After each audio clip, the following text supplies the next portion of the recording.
Bienvenue dans une nouvelle édition des tutos de Shadé. Et comme c'est le mois des femmes, avec cette journée du 8 mars qui est la journée internationale des femmes, ces créatures si merveilleuses, si nécessaires, si indispensables, si fortes, je tenais à faire un petit hommage. J'ai toujours tenu les femmes en très grande estime, alors je profite pour faire une dédicace aux femmes de Mode Travaux, qui sont des belles représentantes de notre espèce, n'est-ce pas? De notre espèce, de notre genre, n'est-ce pas? Donc pour ce mois des femmes, j'avais envie de faire un petit objet qui dit « moi, je m'aime » en tant que femme ou pas. Et du coup, j'ai fait une petite broche que voici.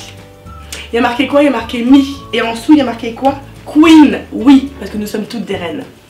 Je vais vous montrer tout de suite comment on fait avec une autre idée, une initiale. Parce que vous pouvez aussi mettre votre initiale, mettre un cœur, mettre une étoile, mettre le motif que vous voulez. Pourquoi? Parce que la base de la broche est faite avec de la pâte Fimo, qui est une pâte à modeler très facile à modeler, qu'on met au four ensuite pour durcir et que moi j'ai recouvert avec du tissu.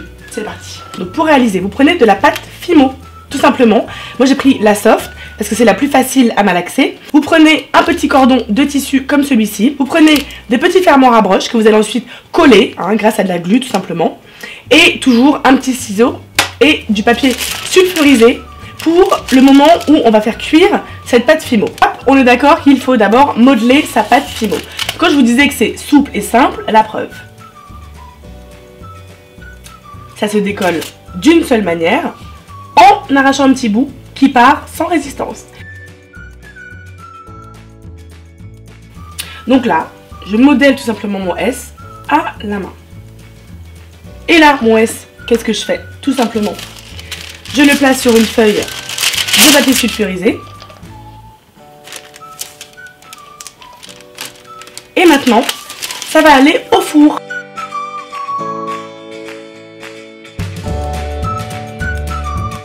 Alors, nous avons donc durci notre pâte Fimo en la mettant au four pendant une demi-heure à 110 degrés dans un four préchauffé. Donc là, vous voyez, c'est dur.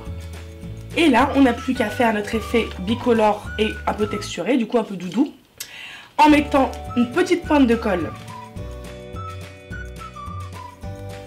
Voilà, et on enroule. Et c'est tout.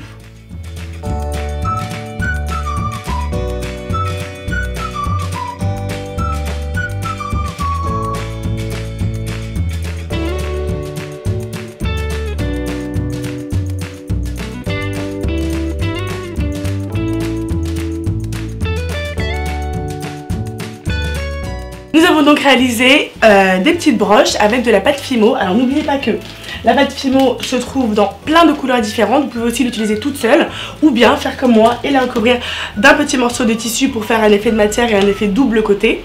Et moi donc j'ai fait une broche Mi et une broche S, donc ça c'est mon initiale, parce que en ce mois des femmes, je vous souhaite à vous les femmes de trouver du temps pour vous et de trouver en vous la force de décider que oui vous êtes importante, oui vous êtes la reine. Voilà, et sur ce je vous souhaite un très bon mois de mars et je vous dis à bientôt.